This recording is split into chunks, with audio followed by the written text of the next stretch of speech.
Welcome to another exciting episode of Sports World with Patrik. Today we have a special guest who has made a huge impact on the ice and in the locker room as a leader. Joining us is Tommy Gilligan, the alternate captain of the University of North Carolina club hockey team. Tommy is an outstanding player with a passion for both hockey and leadership. As an integral part of the UNC club hockey program, he's been instrumental in helping the team's succeed on and off the ice. Today, we'll dive into Tommy's journey in hockey, his role as a leader for the Tar Heels, and his insight into balancing academics and athletics at the collegiate level. Whether you're a fan, an aspiring athlete, or simply someone who loves a great story of dedication and hard work, this episode is sure to inspire. Tommy, welcome to the podcast. And so I do have this first question for you, Tommy. Can you tell us a little bit about your hockey journey and how you first got involved in the sport?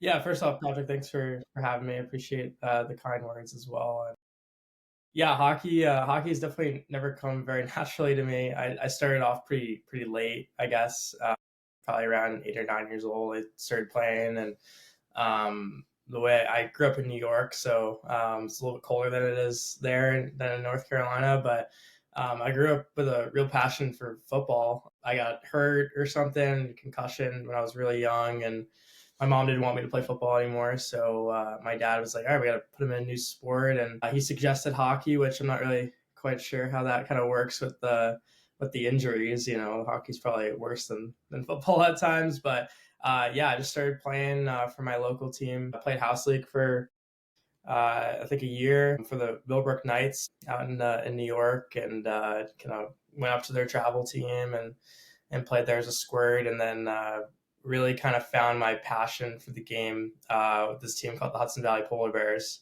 where I still have all my best friends played on the team that I did when I was 11, and we're still really close. And just the Polar Bears was fun. It was just single A hockey, and I played there for about 3 or 4 years and learned a lot about the game. Was able to really get better and have some pretty cool seasons there. And we didn't. I don't think we won anything, but it was really fun, and that's kind of where I built my passion for it. And then eventually, kind of realized that I wanted to start playing at the higher levels and kind of see how far I can go with the game. And that kind of led me to playing with the Jersey Hitmen when I was 14 or 13, and playing AAA hockey there. You know, one of the better programs in the country for developing young players and moving them up to juniors. They've got one of the best NCDC programs in the country. I mean, it's one of the more well-respected teams that you can be on. So, you know, found a nice little home there for 3-4 seasons, and you know, definitely felt like that's where I kind of realized I could be something with hockey, and had some good years, some ups and downs, and definitely was hit with COVID a little bit towards the end there. Jersey kind of shut down a little bit, or at least that's what they thought was going to happen. So I made a decision to go out to New Hampshire and play for the Cyclones for a little bit, but COVID was just as bad there, and just kind of realized it was kind of this rat race to the top. You know, I had some juniors interest in my last year, but I just decided I just didn't really want to go down that route. I, you know, really was fixated on my dream of becoming a lawyer, and you know, spending 2 years in juniors. You know, even though I had some good teams that wanted me to go and said they would tenure me, but I just thought that it was too much, and my body had taken enough abuse over the last couple of years, and that's kind of what led me to club at the end of the day. But yeah, I know hockey's a special sport. It's so much fun. It's hard to give up, hard to let go of it. I've learned a lot from it, and I definitely feel like the stage I'm at now, playing club for UNC, maybe wasn't what I expected when I was, you know, 15, and had a great year with the Hitmen, and, you know, kind of had some people in my ear. But, you know, I'm glad it's worked out this way, and I wouldn't do it any other different. I wouldn't do it differently at all. And then you know, as you mentioned, you were in New York for the longest time. So I don't know if you're a Rangers, a Buffalo, or even a New Jersey or a Islanders fan. But you know, what was your who were like sort of your biggest influencers? Because you did switch over from football to hockey when you were growing up, both on and off the ice. And then since you are from New York, I know being at UNC is probably a little bit nicer. Definitely, don't have to go to the rink during the winter, sort of all dressed up because of snow or something. But so can you also sort of walk us through what your decision was to play for the University of North Carolina? Yeah, so I actually did not grow up a New York sports fan at all. I think I just like the Yankees and the Knicks, but I grew up a huge Edmonton Oilers fan. That was my team, and it's a lot of people's jokes. It's a big part of my personality, so I definitely ride and die with my Oilers. But yeah, I grew up. My favorite player when I first started playing was Taylor Hall. He was the first overall pick in 2010, and that's kind of when I started watching the team and just watching him skate and how fast he was, I just wanted to be like that. And I tried to copy his stride, his long stride. He pumps his arms like nobody I've ever seen, So I was trying to copy that, and so I predicated my game upon speed and skill, kind of like Hall did. Once the Oilers drafted McDavid, that changed everything for me and like how I looked at hockey. McDavid was definitely the guy I wanted to be like McDavid. That's an impossible goal, obviously, but I wanted to skate like him. I wanted to make the moves he did. I wanted to see the ice like he did, and also kind of the way he composed himself outside of hockey was really special to me. The guy had so much pressure on him to be the best player since Lemieux or Crosby, and he came in and exceeded every expectation really on a bad team his rookie year, and then he's obviously led the team to heights I didn't think that an Oiler team could do anymore. So yeah, I definitely wanted to model everything after him. Obviously an impossible goal again. He's the best player of all. He's one of the best players of all time for a reason. I knew I wasn't going to be that guy, but definitely wanted to try my best to do that. And, in terms of New York, it was a great place to grow up, great place to play hockey. So many teams and players around you, and spent a lot of my competitive time in New Jersey.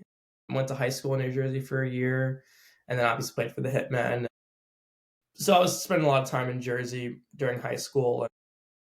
That's a great hockey state. It really is. It's so many great players that come out of there, like Drew Fortescue, who's brothers with a guy I played with in that area, Will Fortescue, who's on the World Junior team for Team USA, like a third round pick. And then they've got all sorts of guys like Sal Guzzo, who's at Harvard, and Ryan Fine, who played at Don Bosco. So there's a lot of these guys who you grow up around. They're just great players, and yes, that was a great place to be. But when COVID hit, my dad's job went remote, and they wanted to get out of New York. And during my senior year, midway through, they made the decision to move to North Carolina, and that kind of put me in limbo because I was still kind of deciding if I wanted to play juniors or if I wanted to go to school right away. And the challenging part of that was I lost in-state residency in New York, and I wasn't going to get it in North Carolina. That put me in a tough spot, in terms of like where I was going to go to school, if I wanted to live away from home or whatever the case was. Actually decided to go to community college for 2 years to kind of get my in-state residency in North Carolina. And then I always wanted to go to UNC. As soon as I knew we were going to move to North Carolina, I was like, UNC is the best school you can go to. And, didn't get in my first go when I applied out of state. Applied in state the second time I got in. So yeah, that's kind of how it led me there. And didn't do a ton of skating during the 2 years I was off. I really didn't do anything like hockey wise. Played a lot of golf. In Pinehurst now, so it's a pretty good golf spot. Yeah, so it's different. Definitely playing hockey in North Carolina is a lot different than in New York. The attitude, the weather, it all feels very strange at times for sure, but it's a good change. And so I do have this question because New York's a little bit of a hockey market, but then also in North Carolina, I would say basketball is probably the more dominant sport. Yeah.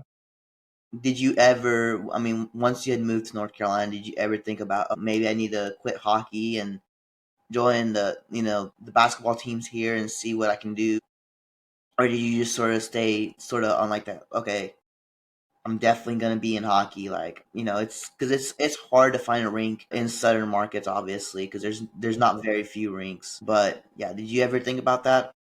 Yeah, I mean, where I was in Pinehurst, I'm an hour and a half away from Raleigh and 2 hours away from Charlotte. So those were the two closest rinks to me. So if I wanted to skate, I would have had to drive an hour and a half up north. And, I didn't really do it a ton. So I definitely wouldn't have gone basketball. I don't think I've got any talent for basketball for sure, but golf was something I was seriously considering, like, spending a lot of time with and trying to get really good. Unfortunately, I'm not that good even now, but there was definitely a thought in my mind where I was like, I might not ever get hockey again. Like, I might not ever want to do it. And then even if I go to UNC, like, I don't know if I'll still even be good or anything like that. So I thought about just like taking that out of my arsenal and just trying to play golf and maybe enter tournaments at Pinehurst. There's so many of them, but unfortunately, I wasn't that very good at golf, so it would have taken a few years. I feel a little bit better if I want to do that now. Yeah, hockey is it's kind of tough to do in these markets, and the way I kind of tried to stay in the game was luckily in Pinehurst there was this outdoor like roller hockey rink, and I'd never played roller hockey in my life, and I just bought roller skates and would play pickup games there every once in a while, and that kind of kept me in it a little bit, but it's not the same for sure. But yeah, there was definitely a thought about maybe golf and making that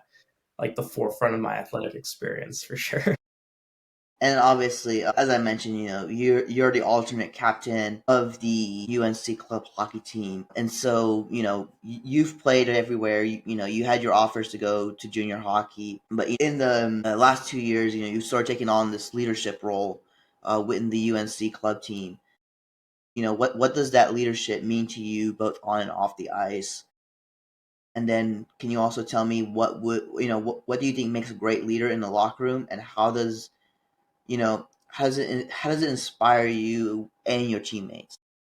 Yeah, I think for me, like not playing in 2 years and kind of being outside of the locker room for that time, like I just remember sitting on the couch and watching, hockey and just being like, gosh, like I wish I had that. And I think it made me want it more, made me want to be a part of a team more. And I think the thing that I missed, it wasn't really, scoring or anything. Of course you miss that stuff, but it was about being in the room with all your guys and having 25 brothers that you can just rely on for anything. And I think that definitely helped. That perspective certainly helped me when I came into the room at UNC. I was a new player. Like, I was very unsure of myself as a player too. I had no idea what I was capable of after not playing for 2.5 years. And so I kind of I kind of dedicated myself to just being like, I just want to be the best guy in the room I can be. I want to make friends. I want to talk to every single guy. Like, I definitely missed that. So I think last year I wanted to be, I kind of wanted to see how things worked. I wanted to kind of see what our culture was before me and everything, and didn't want to be too much of a, voice being a first year guy. I didn't think that I could do that, but definitely there was times where I wanted to step up and say something. And I thought I'd try to do the best I could, leading by example on the ice and saying what I could in the room. We had a really good leadership group last year, and it was fun to watch those guys kind of lead our group. And when the team voted me as an assistant captain this year, I was like, oh, I thought that was a testament of just kind of how I conducted myself last year, and didn't really want to change anything. Just it's a bigger role for sure, but it meant a lot to me, just not being in the game and, just wanting to make friends to start off. That's why I wanted to play hockey. I didn't care if I was first line power play, left dot, or if I was fourth line getting it in deep. Like, I just wanted to have, a bunch of guys to rely on and be friends with. So that was definitely a really cool moment, and it meant a lot to me. And I just think the biggest thing for me that I wanted to do this summer was every single guy I knew that was coming in, I wanted to reach out to them and just kind of give them a blueprint, because I had gone through the same situation last year, transferring in, not really knowing anybody, walking into a completely new situation, and just trying to connect them with as many people on our team or resources at the school as I could. And that kind of helped me develop relationships with the new guys before they even stepped onto campus this year. So I think it's about being inclusive. It's about giving guys, a place in the room where they have a sense of belonging, and it can be a release. I mean, school's a really stressful thing, especially at UNC. It's really challenging. It's rigorous, and go into the room and letting guys know, hey, this is a place that you can just be yourself and let go of your, all the stress for a little bit. I think that's a really cool thing, and I try to stress that to every single guy on our team. So yeah, I mean, being a captain, I've been a captain a bunch when I was younger. A captain, my polar bear teams times, my high school team, my hitmen team. I was, wore the C for those guys. So I've kind of had some experience with it, but definitely at the college level, it's a lot different.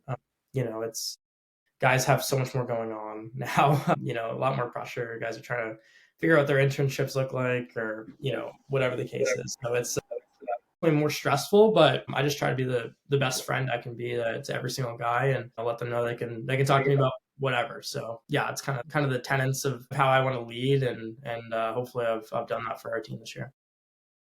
And so I did have this question also because, with you guys being a club program, you guys have sort of this, the student led program itself. And I've gotten to see a little bit of it from when I go to games at different schools. But how much, because of being leaders on this team, how much does the communication, between the leadership group and the coaches and the other teammates really, how much of an impact does that have on having a really good team to put out on a daily basis or even a weekly basis? Whatever, it's some guys are like, well, I'm in a slump, I'm not going to get out of the slump, or how do you guys sort of, how do you approach that as a leader? Yeah, I mean, it's I would definitely say the situation that we have at UNC is pretty unique in the fact that it is student run, but I feel like the players have so much power, if that makes sense. Like I feel like we can kind of dictate some situations, which isn't always a great thing.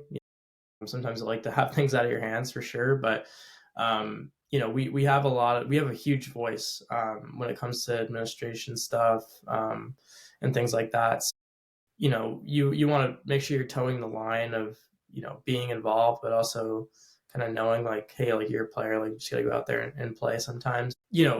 Our head coach Steve Rice, who played in the NHL, like he gets it. Like he just understands when guys are slumping or when they don't have it. He's been through it himself. He's been through the highs and lows. Like he was an unbelievable player. Obviously first round pick. So he understands. He's got a pretty good pulse on when guys are struggling and what they need to do. Like I've struggled this year to score, and like I just haven't been able to score at all. And I always go to him and I'm like, Bryce, you're like, what do I have to do? And he's just a calming presence. Like he's been there. He's, he's playing the NHL for 8 years. So there's definitely things like that where you can kind of rely on people like Steve for experience. As players, like, the captains in our team, like we'll just go up to guys who know that maybe they struggled in the game and they're feeling it in the room, just like give them a tap on the back, be like, hey man, like, we're good. Like, we're all in this together. And I think that sense of togetherness kind of can help things, like where you're like, yeah, you might have thrown a pizza up the middle and whatever, but like, hey, like we all did it tonight, So definitely things like that, but just being fluid in your conversation and going up to guys and not being afraid to, just confront the awkwardness of, hey, like I had a bad game or whatever. It's like, yeah, like it's fine. Like, life will go on tomorrow.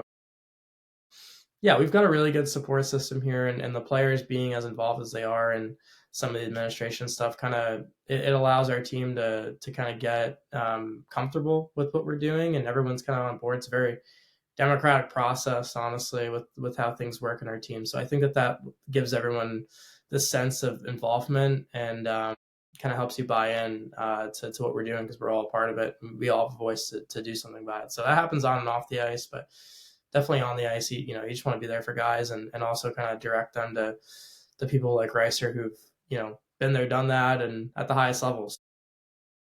Yeah, we've got a lot of great resources here, and the players are, very much a part of it. And then I did have this question also, how do you sort of balance being a student athlete, while also having those, leadership roles to fulfill, if you have to go to a leadership meeting or, coach is like, hey, look, I want all my leaders to meet with me today, or hey, I want my leaders to meet with this player, that player, and then, also go out there and recruit for the upcoming season, and sort of help with that during the year. Definitely when I mean at UNC, I've got a feeling it's pretty tough. I've got a feeling when finals come around, it's sort of hard to do a lot of stuff. Yeah, definitely during finals, it's like your life is on halt, for sure. And we luckily we don't have any games or anything during finals, which is great, because I don't think we'd handle that very well. But yeah, UNC, it's a unique setup in the fact that we have like the lowest acceptance rate of any of the teams that we play, really. I think this year the acceptance rate's at like 15-16%. There's a difference in in-state acceptance rate versus out of state. It's pretty hard to get here out of state. I learned that firsthand. But it's a really difficult school, and obviously it changes due to what you want to do. But I think one of the biggest things about our team is just like everyone on our team, sorry, is so dedicated to their careers and what they want to do after college. Like I can't think of a single guy on our team who isn't going the extra mile to network or, study for an exam because they know that an A is more important, for a job than an A minus or something like that.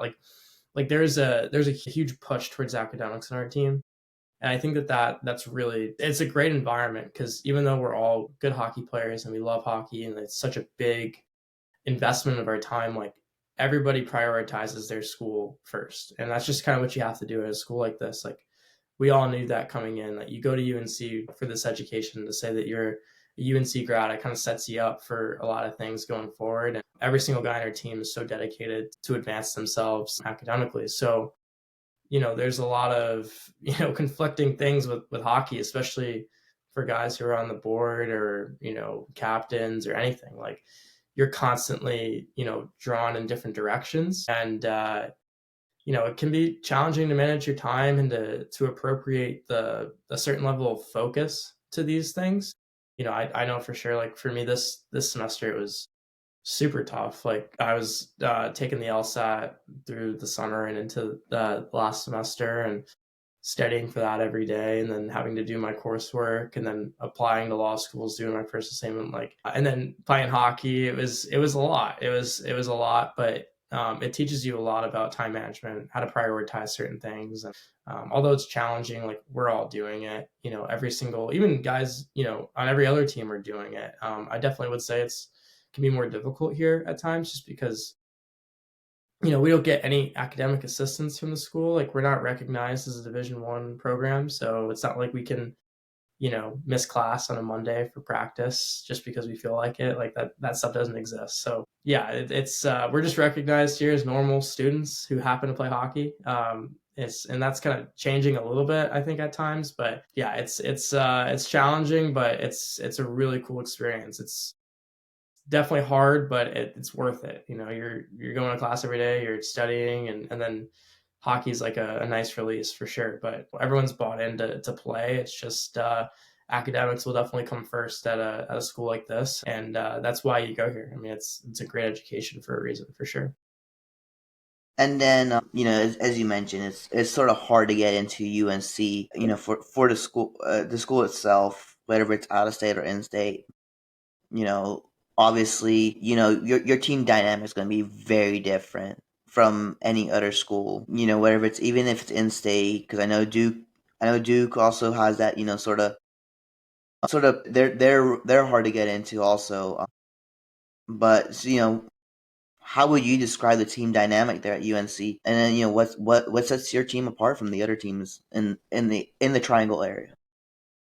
Yeah, I think for our group, like kind of as I was saying, like we're definitely all just very academically focused. Everyone's advancing their careers, doing what they can. But when we come to the rink, like all that kind of stuff just goes goes to the side. We come to the rink and we say, like, we have this saying, and it was kind of something that we were trying to stress the leadership group this year was like, a lot of guys have a lot of stuff going on outside of hockey, obviously. But we kind of had this thing that Henry Foster, our captain last year, he would say, and we've kind of tried to say that, but like when you're at the rink, nothing else matters other than hockey. Like, we get 2 practices a week, games on the weekend. We're not playing a ton, I guess, like we're not every single day. It's not like we're practicing for 2 hours. Like we get 2 hours a week to practice and then games. Like nothing else matters other than playing hockey during those hours. And I think that that's something that our team is working on, and we're doing a really good job of, is just taking it seriously. But I think for our group, like we're all so close, like just because we're all going through this kind of same process outside of hockey, that we can all relate to each other, and we're from all different parts of the country, and I think it just we just have a really tight group where every guy feels like your best buddy. They're always certain guys are in fraternities and stuff, and they always invite the guys over, and just kind of just good team bonding and stuff. So for us, like we spend a lot of time with each other outside of the rink, and I'm not sure kind of how other teams in the area operate, but I feel like we have a really cohesive team that sticks with each other and kind of understands everyone's situation. Like there's no judgment for anybody on our team. Like we're all kind of going through the same stuff, so we all understand, like, hey, like if player X needs to miss practice because they have this exam, like that's okay. Like we'll do the same thing at some point this semester. So yeah, I think it's an environment for players who really want to get the most out of hockey and school. Like I think that it takes a certain level of athlete to kind of balance both and then do both at a really high level. Not shorting school or not shorting hockey. Like that's our group. Like everybody goes at hockey 100 miles an hour and everyone goes at school 100 miles an hour. And I think being around those people make you better, because it's like, hey, like this guy's like an economics major and he's got 4 exams, but he's at practice and he's working harder than anybody else. Like that makes you feel like, hey, like I can step that up too. And I think it's just this constant motivation for us just to see each other kind of go through all this tough stuff. Also do it at 100 miles an hour and do everything at 100 miles an hour. So that's definitely helped me a lot, like just seeing how my teammates operate. Yeah, so I think that's a unique part of our group. It's just that everybody's doing things at 100 miles an hour, no matter what they do. And yeah, it's inspiring, and kind of makes you a better student, better hockey player too. And then, I know you've been there for 2 years at UNC at the moment playing hockey. This is your second year there. Do you have any like memorable or even, challenges that you've experienced there at UNC in general during your time there?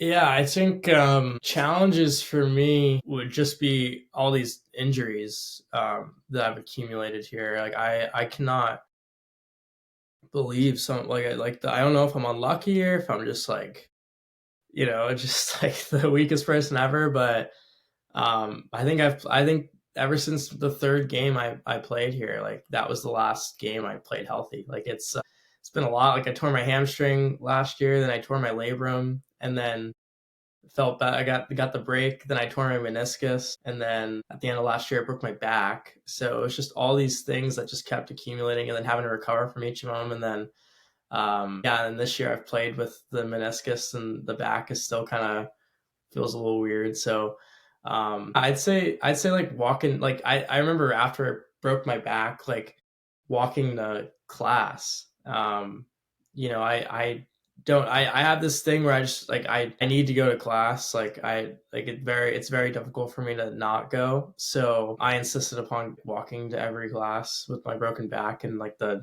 30-degree weather, and eventually that stopped once my girlfriend was like, hey dude, like you gotta chill. So I definitely would say the injuries have been tough, like being in pain and playing through that, which is the hardest part. Just every game kind of knowing you're not 100%, but just giving it your all. So I'd say that's been the most challenging thing for me the last couple of years. I mean, at times school's hard. Applying to law school and stuff this year or last semester was certainly, there was a lot of balls in the air, a lot of pressure. Yeah, I mean, you go through all these challenges, but they just make you better. They make you tougher, and yeah, I wish I could play a little healthier, but yeah, those are definitely some things that I've thought about over the last couple of years that I've had to kind of fight through a little bit.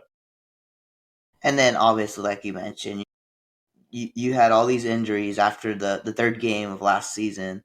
How do you and how do you help the other players on your team stay motivated and focused, whether it's a rough game or they get injured, um, during the parts of the season, and how much of that can you guys coach as leadership, to be mentally tough, no matter what's going on. Yeah, I mean, mental toughness is tough to teach, but I think you can learn that through experience, like just being in certain situations.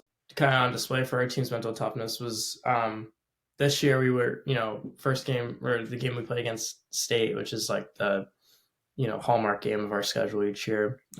We're in their rank and we go down 4-1 after the first period, and we got into the room and I just knew I just had this feeling like we weren't dead yet, and everybody in the room kind of felt the same way. Like you just looked around and guys were excited for the second period. They're like, "Who cares? We're down three. Like we got this." And we came back and won 6-5 in that game.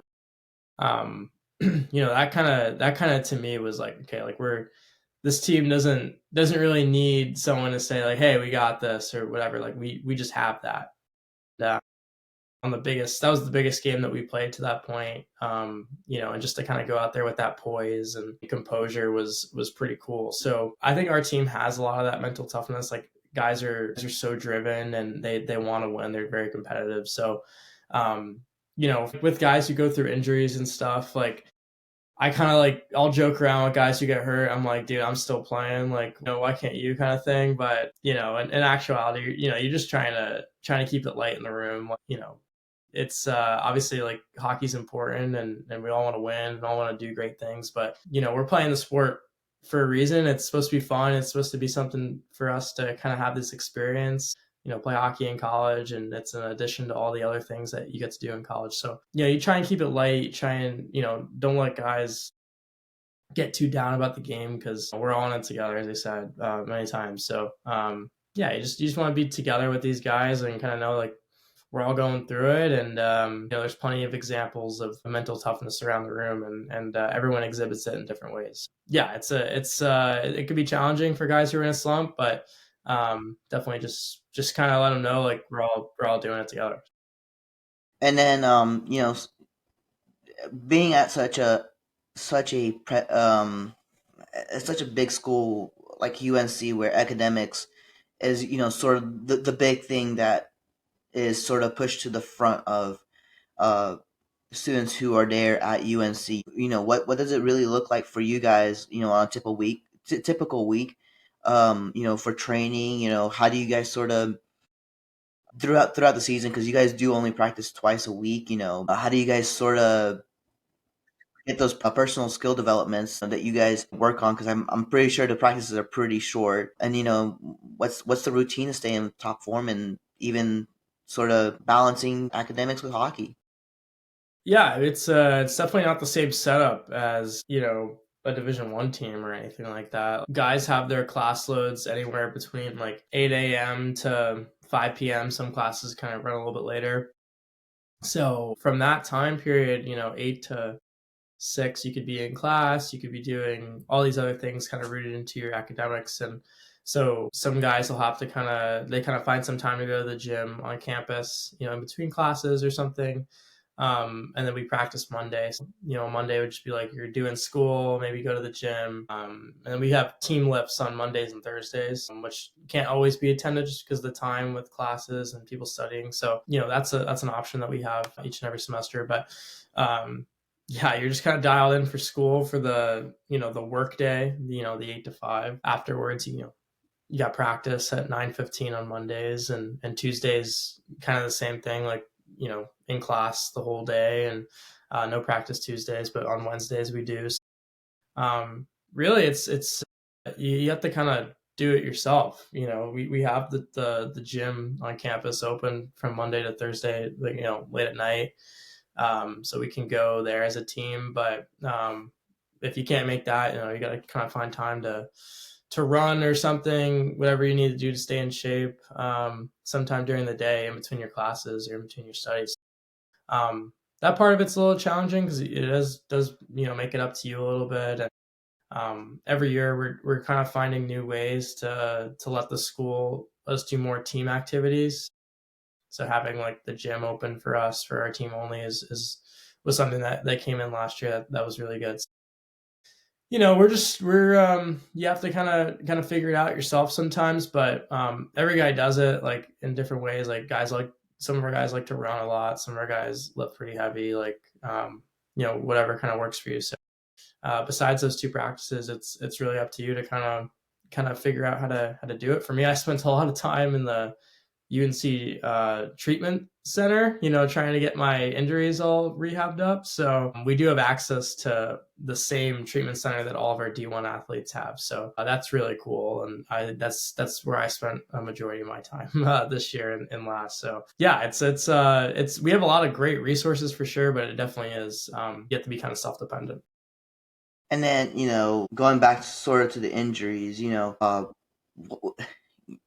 fact that you've even played, at sort of the house and, club level, as a child, what are some of the most valuable lessons you've learned so far, and how does that help you improve as a teammate and even as a team or a teammate as a player? Yeah, I mean, hockey to me is like a sport of life lessons.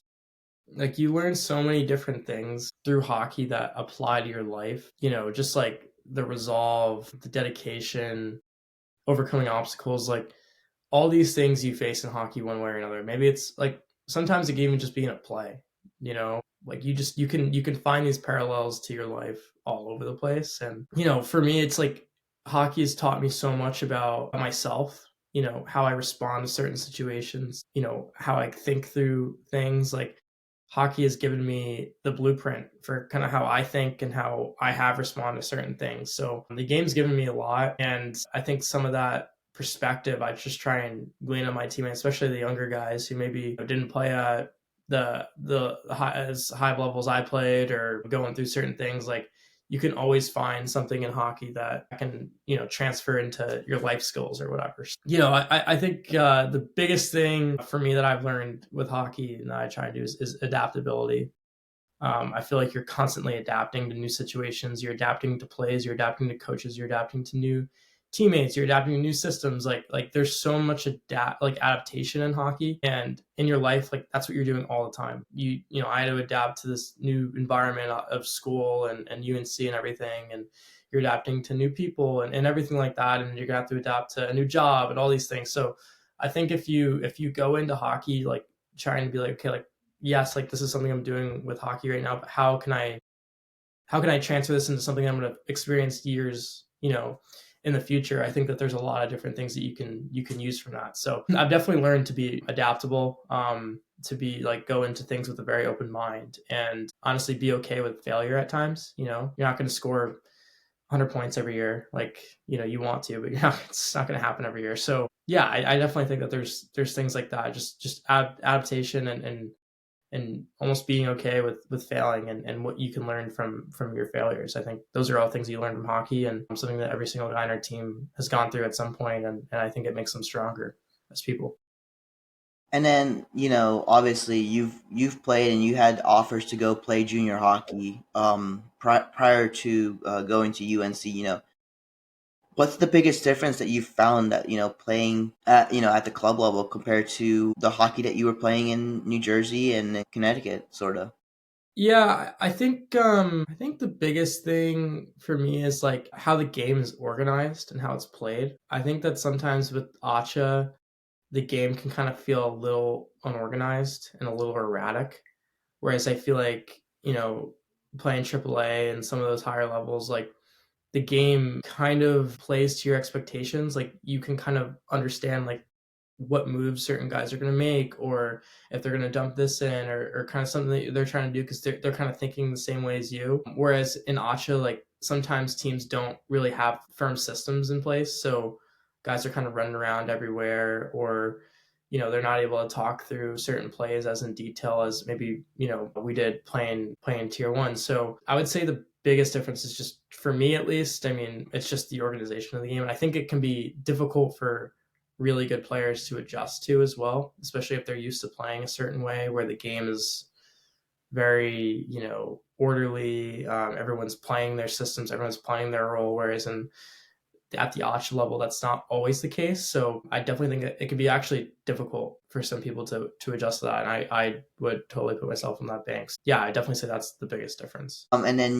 with UNC being a club program, and there's multiple different NCAA Division One programs on that campus, including the football and basketball. Including, as I was thinking about it, UNC football just hired Bill Belichick to be their next head coach. You know, how do you guys foster individual and team growth in the system?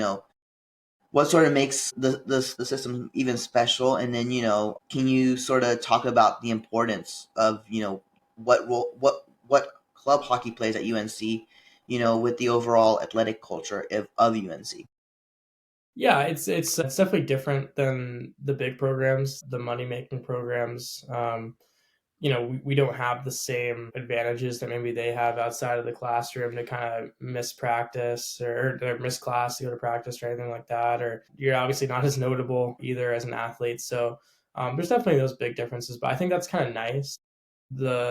The biggest advantage you have is like there's no real pressure, like the only pressure that we have is from within. Like, the school administration isn't banging on Ricer's door to make sure we win nationals this year. Like, that's a team goal. It's not a greater organization thing. So sometimes like not having that pressure is really nice, and I think that's what draws people to the club level. Like there's pressure for sure. Like, the team wants to do well, and you want to do these things, but there's no nobody's losing their job or anything because of a bad play or something like that. Like those things don't happen. It's not like that. So that's nice. Like it's nice not to have that. But yeah, like it's I think in the greater culture of it, like what's nice is like we're the best hockey team on campus. Like there's no other hockey team, right? So the 27 guys who are on our team are the best 27 players at the school, and that's a pretty cool thing to think about, like at such a big university. I think for those big games that we have, like the Charlotte game got sold out. People were traveling to watch us play, and I'm sure the game at Lenovo Center will be packed like it always is. So there's definitely interest in hockey, and being the team that's the best one on campus, so to speak. It's pretty cool. It's sometimes you get recognized, and if you're wearing UNC hockey gear, sometimes people ask you if you're on the team and stuff. It's definitely not as big maybe as if I was on the basketball team. Not even close, but it is kind of cool. It's you kind of feel at times you can feel like an athlete, but I kind of I joke with some people like we're athletes, like we're students and athletes, and maybe not as much student athletes at times. So it's really cool to do it here at UNC. It's a big university. Everyone loves their sports, and hockey I think can kind of get coupled into it. Like we were in the Daily Tar Heel a bunch, which is a big newspaper in Chapel Hill. We were in that a bunch last year, and people do get excited about our games, especially the ones against state. Like everyone's ready to go for that. So yeah, it's cool, but definitely not the same as football or basketball for sure. Sorry. And you've gotten to see a lot of the different ways that hockey is, the culture of hockey in general, and being at a club program for 2 years, and even at AAA. How has the culture sort of changed or even evolved in the years that you've been playing, and what do you think needs to happen to elevate college club hockey in the United States and bring more attention to it? Yeah, I think the culture definitely changes a lot. On my hitmen teams, like every guy wanted to be a Division One player. That was just kind of how it works. Like everyone was driven to do that. Every practice was like a scout was watching you and stuff, and that pressure was fun. It's a lot, but it was fun. And now it's like for most guys, like there is the potential to play pro after club hockey and stuff, and maybe some of our guys will do that, but after this, it's like hockey's over. So there's not as much of that pressure. And I think that you can kind of feel that in the room. Like guys are talking about school and all these other things that are going on instead of maybe being completely fixated upon hockey. So, the culture is like our team culture is very like lively. It's fun. It's loose. I think that's a really fun room to be a part of. I've never been a part of a room like ours before, and I'm so glad that I am now. It's like you come to the rink and you're like with your friends, like you're sitting around the couch. It's like it's a very relaxed environment. And I think it helps you play better on the ice because it's like you're not super tense. You're not really competing with your teammates for a pro spot or something like that. Like none of that stuff really happens. I would definitely say that's cool, but in terms of like growing college hockey, I think you're seeing it like UNLV beating Denver is one of the biggest wins in college hockey in the last couple of years. Like that's insane, and it kind of just shows that although these teams are club, like they're good and they're going to keep on getting better. I think you mentioned like the new NIL revenue sharing where you can only have 25 guys on a team. Like that could definitely impact things. And then like the biggest thing is major junior now being able to play college. That honestly changes the whole scope of college hockey.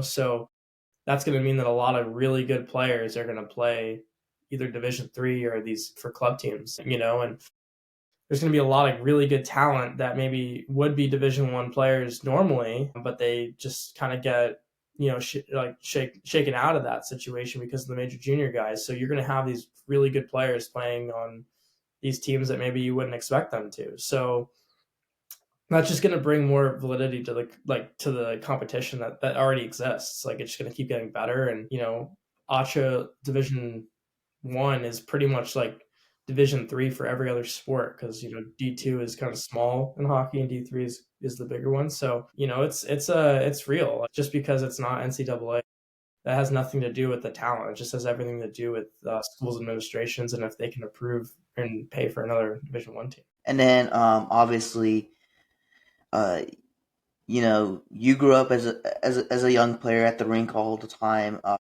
What sort of advice would you give to a young player who's considering going to play club hockey? And once that is an option, whatever that's currently, just sort of getting ready to go to junior hockey, and let's say they don't get picked for an NCAA Division 1 or Division 3 school, and but they do have the club program, or even if they do, they end up playing with the club program.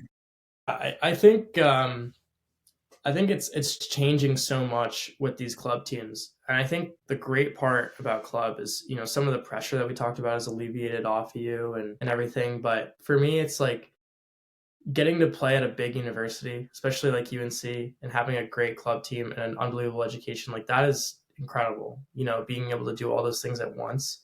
Because for most players, like playing pro after college is really difficult. It doesn't happen for everybody. Obviously NHL picks are different or certain players, it's different, but being able to go to a great school where there's so many things going on besides hockey, it like lets you have a greater overall experience with college, I think, and something that you'll be really thankful for. So these big schools who have these club teams, like it's getting bigger. We're trying to build a rink, like we're doing all these things that Division 1 teams would typically have like the same kind of look to it, I guess, but we get to be normal college students at times and everything like that. So, I think that for guys, like everyone's situation is a little bit different. Everyone has different goals, but I think going to these club teams, it's not a bad thing. It doesn't mean that you're a bad player or that you're a failure or anything like that. Like, of course, everyone wants to play Division 1. Everyone wants to go play in the NHL and whatnot, but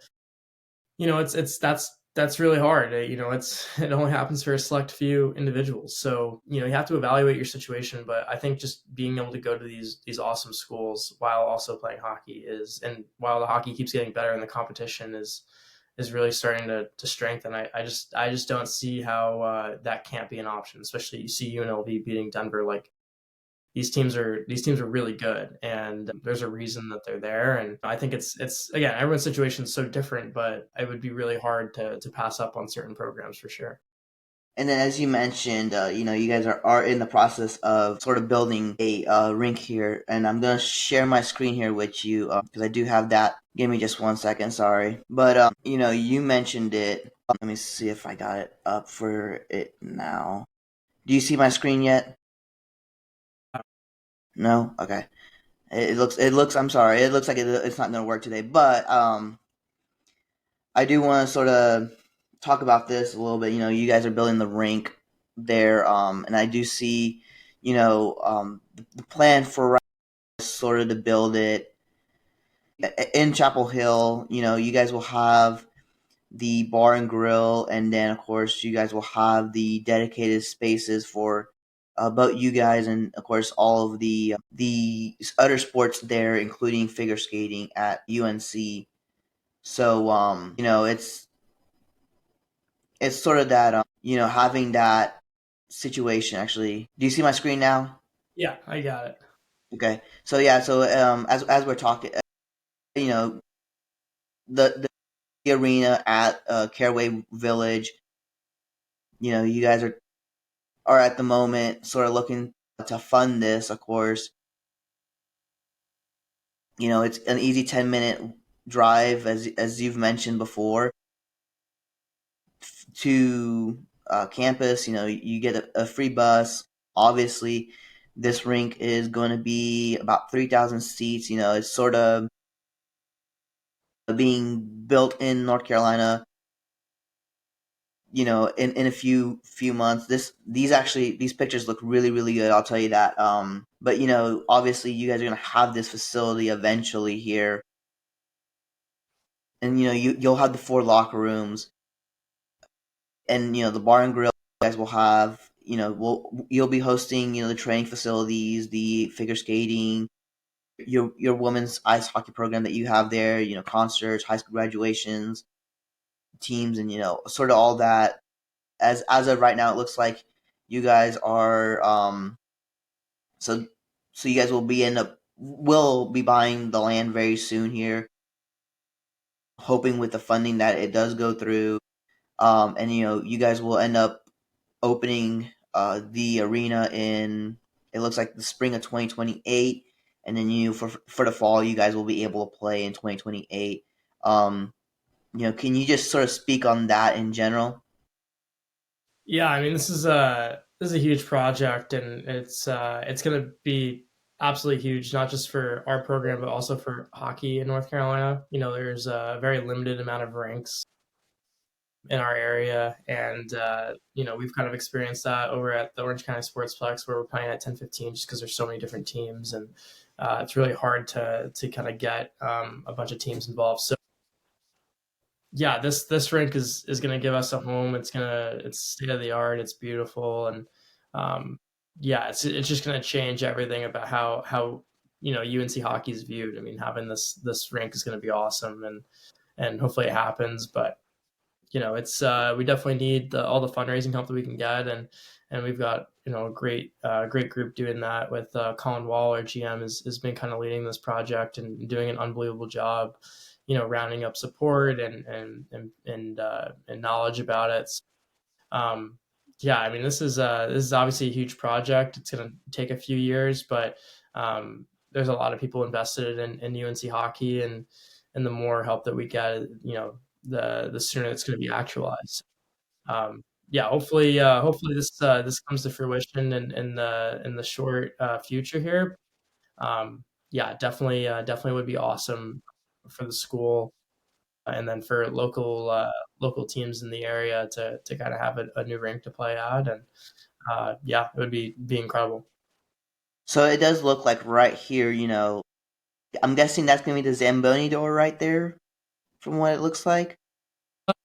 Yeah, maybe I'm not really too sure. I haven't really thought about the Zamboni yet, but yeah, either that or in the opposite corner. Maybe I'm not sure, but yeah, that could be where he goes. Because it does look like this will be the four. These will be the 4 locker rooms, and this will be sort of the locker room for you guys, correct? So you guys will have your own locker room, and then the 4 extra ones, and then these would be where the away teams would be, correct? They're not on the other side of this. No, yeah, they'd probably be in one of those rooms. This is actually a really cool ring. It looks like.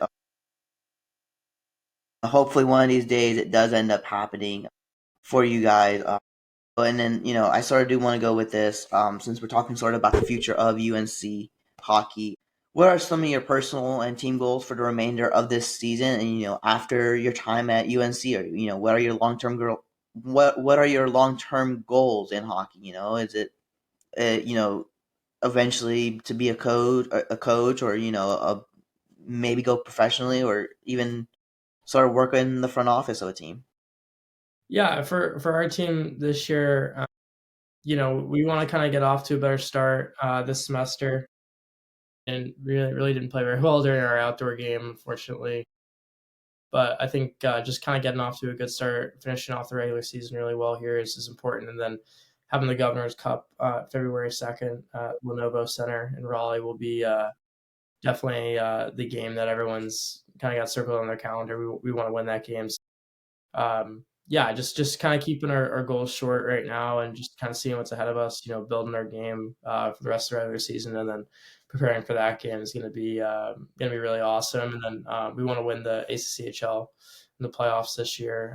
It's pretty wide open. There's some really good teams. Virginia Tech and NC State and Penn State. These are really good teams that we've had some Virginia Tech kind of handed us our lunch a little bit, but we've had some really good battles with these groups. So definitely just competing for the ACC, and I think that's kind of what we're doing. Hopefully, we make regionals and make a run there, but definitely winning the Governor's Cup and the ACCHL are our primary goals. And I would say personally, I'm not too sure how involved I'll be in hockey. Like, maybe if I've got kids one day, I'll want to coach them or something. But I applied to law school in the fall, so hopefully, I get into some of the places that I want to go, and be a lawyer. But I guess, I've always had a real passion for law. It's always been something I wanted to do. We'll see kind of where my career leads me, whether that's back in the front office of a team. I've always been interested in maybe being an agent for players or something like that. I think that'd be awesome.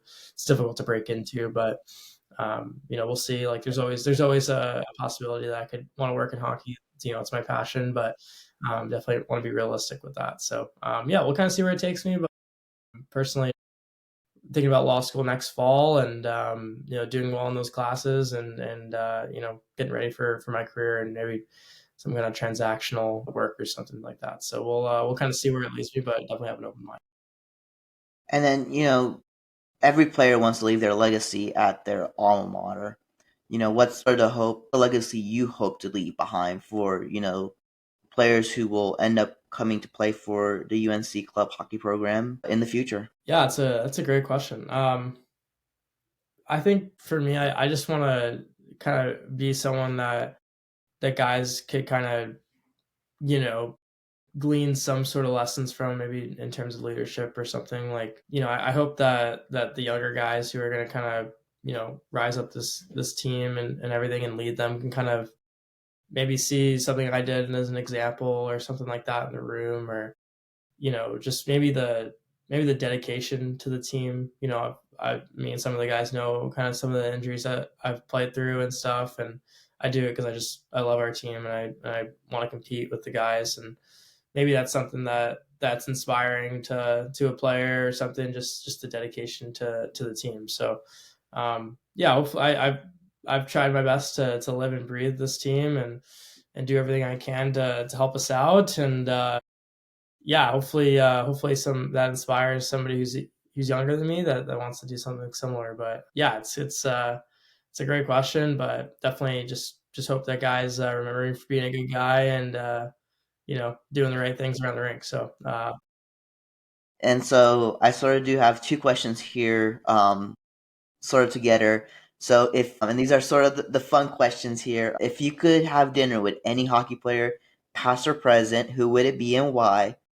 And also, who is the funniest guy on the team? And what's the best joke or moment that's happened in the locker room? yeah, so I think for me, the guy that I would want to have dinner with, I mean, I don't think I'd want to go out to dinner with McDavid. They always tell you, like, you don't want to meet your heroes, so I probably won't do that. But I would love to go out to dinner with Leon Draisaitl. He just seems like the funniest guy, really lighthearted dude. yeah, it seems like a lot of fun. So I'd want to go hang out with Dreisaitl for sure. He's definitely a guy I've watched growing up and been a role model for me as well on the ice. Different player, but great dude. So I would definitely want to maybe hang out with him. In terms of the funniest guy on our team, we've got a lot of clowns on our team. Man, that's a tough one. I think certain guys find certain other dudes funnier than others. I think Nick Gingras is like hilarious, and I probably can't even say maybe the funniest thing he's ever done, but there's definitely been some moments where he just gets the whole group just laughing a bunch. So I would say Gingras is really funny, and then Matt Grady is on our team. He's got like these one-liners that just make you cry. So I would say Nick or Maddie, they're really funny. So there's definitely a couple one-liners that Grady has that just throw me for a loop. Like we were in DC and he was just walking and he like stubbed his toe and he was like, "Oh, I stubbed my wheel," and everyone just started dying. He just does things like that. So those two guys would be my clowns that I laugh at all the time. So yeah. And then, do you have any pregame rituals or superstitions that you absolutely cannot skip on game day at Yeah, all? I would say when I was younger I was way more superstitious. I had the same, like I needed to get to the rink at a certain time, like tape my sticks at a certain stage of warming up. Yeah, I've tried to loosen them up a little bit. I think superstitions come with like when you're playing well, you just want to keep doing the same things. Like when I was younger, we would have to wear suits to the game, and like I was on this like crazy point streak, and I wore the same tie every single game. So like, there's little stuff like that. But now, like I always put the left side of my gear on first. That never changes. I always have to go left side of my gear first. I when I warm up, I kind of have the same warm up routine. I don't really change that up. And then after every warm up, I warm up with the stick I know I'm not going to use, and I leave it at the bench, and then I just kind of skate on the ice with the stick I leave in the locker room. So I think there's little things I do. I'm not as bad anymore, but I was definitely a bit of a nutcase when I was younger, and just making sure everything was on time. I was getting dressed like 27 minutes for the game, like stuff like that. I would do, but now I'm not as crazy with it for sure. And then, looking back at your journey to where you are now, what is one piece of advice you would give your younger self when you first started playing hockey? Wow. I would say to to have a little bit more fun with it. I think I look back at some of the memories and stuff that I have, and they all come when I was a little bit younger and playing like high school where the pressure wasn't as much. And I would definitely just tell myself like enjoy this because it doesn't last very long. Like the shelf life of your career is it's pretty short, and you're gonna miss it when it's gone. And I kind of experienced that those 2 years I wasn't playing, and I would just say to myself like enjoy it and have fun with the process and with the competition. And definitely, I think I was a little too tight. I was too like I mean I guess it can't be too serious, but I was definitely very tense when I was younger, and I think I just tell myself to enjoy it and try and do as much as you can to remember every single moment that you can to make yourself better as a player on and off the ice. So yeah, I definitely just tell myself to have more fun. Hockey's a great sport. It's a lot of fun to do. It's you miss it when it's gone. So yeah, definitely just gonna tell myself to have more fun. And then my very last question here for you, Tommy. Is there anything else you'd like to share with the listeners about your experience as an athlete, leader, or even as a student at UNC? I don't know, nothing that comes to mind, but definitely for people who want to play, college hockey, definitely come to UNC. Uh, it's been the best decision I've ever made. So hopefully others will follow suit and will want to play for this team as it continues to ascend up the ranks of college hockey. So, yeah, definitely just say love it for this program. A great decision to do what I have, and I'm glad and very thankful for every single second of being here. So, uh, my last semester of school definitely makes you a little bit more reflective of your journey and some of the decisions you've made. And I hope that the other people want to come here and kind of do the same. So yeah. Tommy, thank you so much for joining the Sports World with the Sports World with Patrick today. Your insight really into the leadership and the balancing of academics and hockey, it really mean and what it means to really be part of a dynamic team, um, has been incredibly inspiring. I know our listeners will take a lot away from it. So, thank you for coming on the podcast, and good luck with the rest of your season. Yeah, thank you, Patrick. Thanks